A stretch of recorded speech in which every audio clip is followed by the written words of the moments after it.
Hello university admission aspirants, welcome to finance class 2। আজকে আমাদের ভিডিওর টপিক হচ্ছে কস্ট অফ ক্যাপিটাল পার্ট 1। তো আজকের এই ভিডিওতে আমরা কথা বলবো হচ্ছে the basic of cost of capital and the financial cost and the valuation model, যেটার মধ্যে আমরা শুধুমাত্র একটা মডেল অর্থাৎ কমন স্টক যে শেয়ারটা আছে ওইটা নিয়ে জাস্ট কথা বলবো। So without further delay let's get started with the video. But before that I want to tell you guys something. একটু ফ্রি মার্কেটিং করে নিচ্ছি যেহেতু পড়াচ্ছি।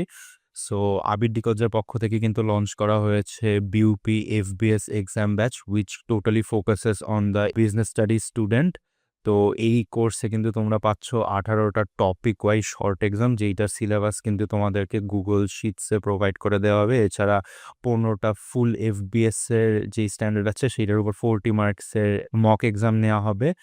আর এই দুইটা টাইপে কিন্তু নেওয়া হবে হচ্ছে তোমাদের কমার্সের যে 4টা কোর সাবজেক্ট আছে অর্থাৎ ফাইন্যান্স, অ্যাকাউন্টিং, ম্যানেজমেন্ট, মার্কেটিং, এগুলোর উপর নেওয়া হবে। এছাড়াও তোমাদের যাতে একটা ফুলফিল প্রিপারেশন হয়ে যায় অ্যান্ড আর কোথাও দৌড়ানো না লাগে, এই জন্য তোমাদের জন্য কিন্তু 3টা এফবিএস এর স্ট্যান্ডার্ডের ফুল 25 মার্কসে ইংলিশের উপরও এক্সাম নেওয়া হবে, যার কারণে তোমরা কিন্তু এই এক্সাম ব্যাচে ফুল একটা প্যাকেজ পেয়ে যাচ্ছ। So all of this package will be only at BDT 700 টাকা। তো তোমরা যারা ভর্তি হতে চাচ্ছ আর এই এক্সাম ব্যাচের ব্যাপারে আরও অ্যাডিশনাল ইনফরমেশন চাচ্ছ, এখানে কিন্তু আমার নাম্বার দেওয়া আছে।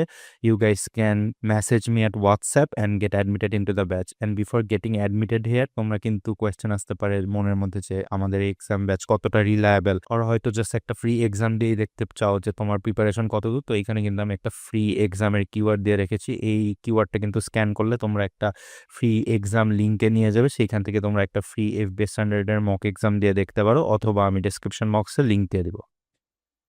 So let's start with the basic. What is cost capital? So cost capital is the minimum rate of return expected from the investor, আর এখানে লেখা আছে expects from the investment. তো বেসিক্যালি আমি যদি সোজা বাংলায় বলি সেইটা হলো, for example let's say you are an investor.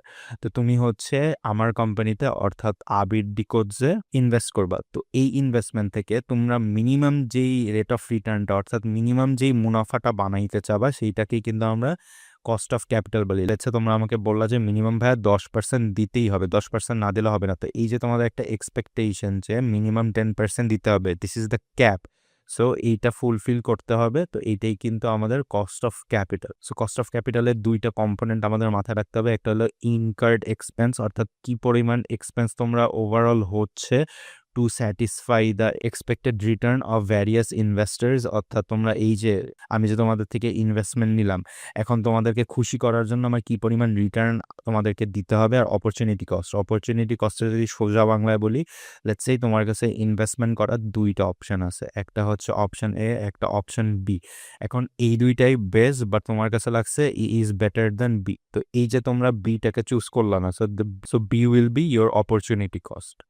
তারপরে আসো আমরা দেখি কস্ট অফ ক্যাপিটালের সিগনিফিকেন্স বা গুরুত্ব কি কি। তো এইটা তোমাদের প্রয়োজন, কারণ হচ্ছে you can evaluate investment decision. Let's say তোমার কাছে ওই তো এ এন্ড বি দুইটা ইনভেস্টমেন্ট অপশন আছে, কোনটা তোমার জন্য বেটার হয় এটা ইভ্যালুয়েট করতে হেল্প করে।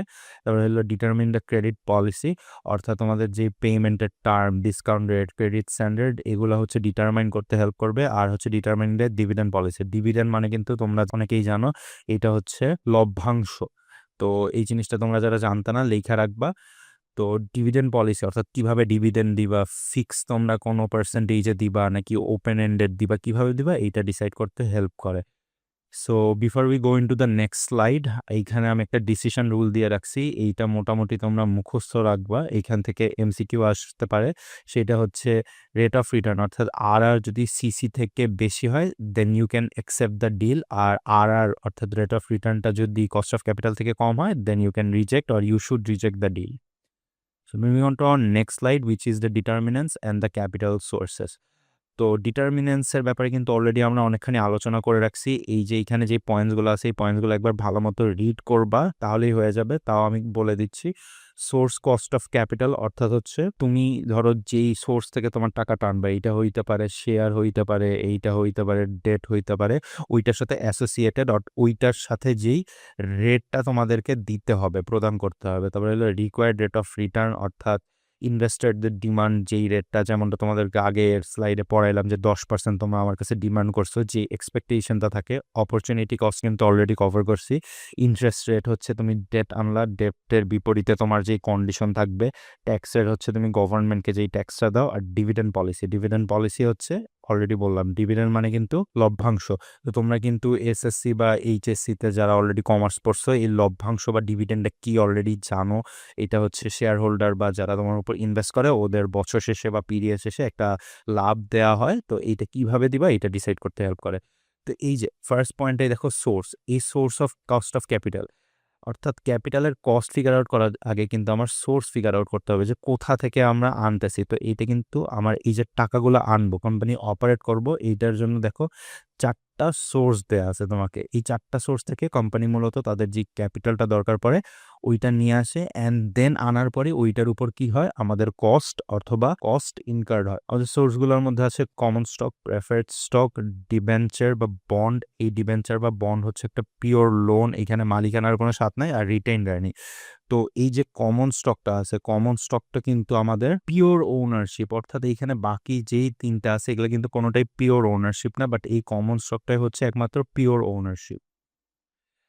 তো এখন আমরা দেখব হচ্ছে কমন স্টকে কি কি কস্ট আসতে পারে। তো কমন স্টকে কিন্তু কোন ভিত্তিতে তুমি ডিভিডেন্ড দিচ্ছ এইটার বেসিসে 2 টাইপের কস্ট ক্যালকুলেট করা যায়। But before going to that, let's first understand what are the characteristics of common stock. তো কমন স্টক কি? Common stock represents the primary and main source of collecting capital. তাহলে এটা থেকে যদি এমসিকিউ আসে, ভুল করা যাবে না, primary and main source of collecting capital. যেমনটা আগে বলছিলাম যে এইটা কি, এইটা কিন্তু হচ্ছে pure ownership. Issued to both general and institutional investors, feature includes। তাহলে এইটা কি জেনারেল অ্যান্ড ইনস্টিটিউশন ইনভেস্টর সবাইকে দেওয়া হয়, এটা কারোর জন্য লিমিটেড না। আর এটা ফিচার্স হচ্ছে হাইয়েস্ট ফাইন্যান্সিয়াল কস্ট, অর্থাৎ এইখান থেকে হচ্ছে যারা ইনভেস্টর আছে ওরা সব থেকে বেশি রিস্ক থাকে, অর্থাৎ ওদের ম্যাক্সিমাম প্রফিট দেওয়া হবে অথবা ম্যাক্সিমাম লস দেওয়া হবে, নো ইন বিটুইন। তারপরে no binding paired, as a already side, এটা হচ্ছে পিওর ফর্ম অফ ওনারশিপ। তো এইখানে কোনো কন্ডিশন কিন্তু প্রদান করা হয় না যে এত% রিটার্ন দিবই বা এত% দিতেই হবে, তাইলে কিন্তু আর এইটা কমন স্টক হইল না। তো কমন স্টকের কন্ডিশন হচ্ছে এখানে আনকন্ডিশনাল থাকতে হবে, কোনো বাইন্ডিং থাকা যাবে না। আর হচ্ছে জিরো গ্রোথ অ্যাজাম্পশন মানে হচ্ছে you will have to assume বা ইউ অ্যাজিউম যে প্রতি বছর it pays the exact same amount of dividend, অর্থাৎ প্রত্যেক বছর লেটস সে তোমার যদি 10 টাকা করে ডিভিডেন্ড আসে, প্রতি বছর 10 টাকা করে আসবে। তার মানে এইখানে গ্রোথ বা জি এর ভ্যালু হচ্ছে 0। তো এখন আমরা দেখব হচ্ছে কস্ট অফ কমন ইকুইটি কিভাবে বের করে in the zero growth form. তো কস্ট অফ ক্যাপিটাল কিন্তু এই কমন স্টকের বেলায় দুইভাবে বের করা যায়, একটা হলো জিরো গ্রোথ আর একটা হচ্ছে তোমার কনস্ট্যান্ট গ্রোথ। তো আমরা আগে জিরো গ্রোথটা দেখব। তো দুইটার বেলায় কিন্তু ফর্মুলাটা ডিফারেন্ট, তো দুইটার মধ্যে কনফিউজড হওয়া যাবে না, ভালো মতো বুঝবা জিনিসটা। এই যে জিরো গ্রোথ আছে এখানে জি এর ভ্যালু 0। তো এই যে দেখো ফর্মুলাটা এখানে লিখে দিছি, এখানে কিন্তু কোনো জি নাই। তো মাথায় রাখবা জিরো গ্রোথে কোনো জি অর্থাৎ গ্রোথের ভ্যালু বসানোর দরকার নেই। তো এখন এখানে কে অর্থাৎ কস্ট অফ ইকুইটি, ডি হচ্ছে ডিভিডেন্ড, আর পি হচ্ছে গিয়ে মার্কেট প্রাইস। তো এটাই খুবই বেসিক ফর্মুলা। এখানে একটা এক্সাম্পল দেয়া আছে, দেখো এখানে বলা আছে যে শেয়ার প্রাইস 150 টাকা, ডিভিডেন্ড হলো 15 টাকা, আর কিছু দেয়া নেই, গ্রোথের ভ্যালু কিন্তু দেয়া নেই। সুতরাং এইখানে যদি আমাদের কোয়েশ্চেনে নাও বলে দেয় সেক্ষেত্রেও কিন্তু আমরা বুঝতেছি এটা জিরো গ্রোথ। তো তোমাদের কিন্তু কোয়েশ্চেনে এভাবে বলে দিবে না যে এইটা জিরো গ্রোথের মাধ্যমে বের করো অথবা এইটা কনস্ট্যান্ট গ্রোথের মাধ্যমে বের করো, জাস্ট কোয়েশ্চেন দিয়ে দিবে আর বলবে যে কস্ট ক্যালকুলেট করতে, সেইটা থেকে কিন্তু তোমাদের বের করতে হচ্ছে। তো এইখানে অ্যাজ ইউজুয়াল জাস্ট আমরা ফর্মুলাতে বসাই দিলাম, ডির ভ্যালু পাইলাম, পিওর ভ্যালু পাইলাম, যে ফর্মুলাতে বসাই দিয়ে পাইলাম কস্ট অফ ইকুইটি হচ্ছে 10%। তো moving on to our next calculation which is cost of common stock under constant growth method. তো কনস্ট্যান্ট গ্রোথ মেথডে অ্যাজিউম করা হয় যে এই যে আমাদের ডিভিডেন্ডটা আছে, অর্থাৎ আমাদের যে লভ্যাংশটা আছে, এই লভ্যাংশটা প্রতি বছরই ইনক্রিজ হইতে থাকে, প্রতি বছর একটা কনস্ট্যান্ট রেটে বাড়তে থাকবে। তো এইটাই এখানে বলা আছে যে dividend increases constantly at a steady percentage. For example steady percentage যদি 10 হয় তাইলে এই 10%-এ প্রতি বছর বাড়তেই থাকবে। আর দেখো এখানে বলা আছে the expected constant growth rate must be less than the required return. অর্থাৎ আমাদের যেই গ্রোথ রেট আছে 10%, এইটা সবসময় less than the required return হইতে হবে, অর্থাৎ আর থেকে কম হইতে হবে। তো আমার রিকোয়ার্ড রিটার্ন যদি 11% হয়, তাহলে এই গ্রোথ রেটটা অর্থাৎ জিটা ক্যান নেভার এক্সিড 11%। এটা সবসময় এইটা থেকে ছোট হইতে হবে, অর্থাৎ 10% পর্যন্ত এটা হইতে পারবে। তো এটার ফর্মুলাটা দেখি। এইটার ফর্মুলাও সেম, কস্ট অফ ক্যাপিটাল বা cost of equity equal to D1 period plus G. জিটা আমরা অলরেডি পড়ছি যে জি মানে হচ্ছে গ্রোথ, আর লাস্টে 100 দিয়ে গুণ করবো। এটা কমন সেন্স, কারণ এটাকে আমাদের পার্সেন্টেজে নিতে হবে। এখানে যেই ডিফারেন্সটা আসতেছে সেইটা হলো এটা কিন্তু D0 না, এটা D1। আগেরবার আমরা দেখছিলাম ডি, শুধু ডি বা D0, কিন্তু আমরা এখন কনস্ট্যান্ট গ্রোথের ক্ষেত্রে D1টা দেখতেছি। তো এই D1টা কিন্তু আমাদের আগে বের করে নিতে হবে। তো D1 এর ফর্মুলা কি? D0, অর্থাৎ কোয়েশ্চেনে যেইটা দেওয়া থাকবে ওইটার সাথে 1 প্লাস জি করে নিতে হবে।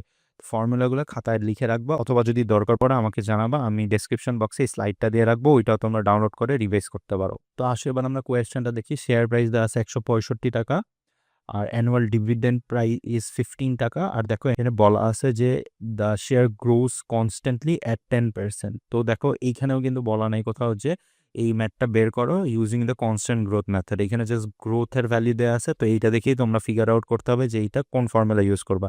যদি এইখানে তোমরা এই জিরো গ্রোথের ফর্মুলা দিয়ে করে দিয়ে আসো, তাহলে কিন্তু তোমরা নাম্বার পাবা না। আইসা দেখবা ম্যাথ ঠিক আছে, ফর্মুলা ঠিক আছে, বাট ইভেনচুয়ালি তোমার অ্যান্সার হয় না। তো সেম জিনিস, আগে এখানে D0 থেকে D1টা বের করে নিলাম ফর্মুলা থেকে। তারপরে হলো আমরা পাইলাম D1 হচ্ছে 16.5 টাকা। পরে এই D1 আর জি এর ভ্যালু ইউজ করে আমরা জাস্ট হচ্ছে কস্ট অফ ইকুইটির ফর্মুলায় বসায় দিলাম। তো কস্ট অফ ইকুইটির ফর্মুলায় বসায় দিয়ে আমরা কি পাইলাম? কস্ট অফ ইকুইটি হচ্ছে 20%, অর্থাৎ প্রতি 100 টাকা আর 100 টাকা রেইজ করলে ওইটার কস্ট আমার যাচ্ছে 20 টাকা। সো আশা করি তোমরা এই জিনিসটা বুঝতে পারছো। সো আজকের পার্ট 1-এ এই পর্যন্তই ছিল। In the part 2 of this video, অর্থাৎ ফিনান্সের লেকচার 3-তে আমরা কস্ট অফ ক্যাপিটালের বাকিটুক দেখার চেষ্টা করব এবং এই চ্যাপ্টারটা শেষ করার চেষ্টা করব, যেখানে আমরা সিএপিএম শেষ করব। আমরা বাকি যেই শেয়ারের টাইপগুলো আছে, অর্থাৎ প্রেফারেন্সিয়াল শেয়ার আছে, তারপরে রিটেইন আর্নিং আছে, সেগুলো দেখার চেষ্টা করব। আর বিটা সম্পর্কে জানার চেষ্টা করব, বিটা জিনিসটা। তো ভিডিওর নোটিফিকেশন পেতে আর যাতে কোনো ভিডিও মিস না যায়, এই জন্য কিন্তু তোমরা চাইলে চ্যানেলটাকে সাবস্ক্রাইব করে রাখতে পারো। আর তোমরা যেন আমাদের এক্সাম ব্যাচে ভর্তি হইতে চাও, তারা কিন্তু ভিডিওর পিন কমেন্ট চেক করতে পারো, অথবা আমাদের চ্যানেলের যে পোস্ট সেকশন আছে সেখানে গিয়েও আমাদের যে এক্সাম ব্যাচ আছে সেটার ডিটেলস জানতে পারো, অ্যান্ড সেখান থেকে নাম্বার নিয়ে আমাকে হোয়াটসঅ্যাপে মেসেজ করতে পারো। Thank you for watching.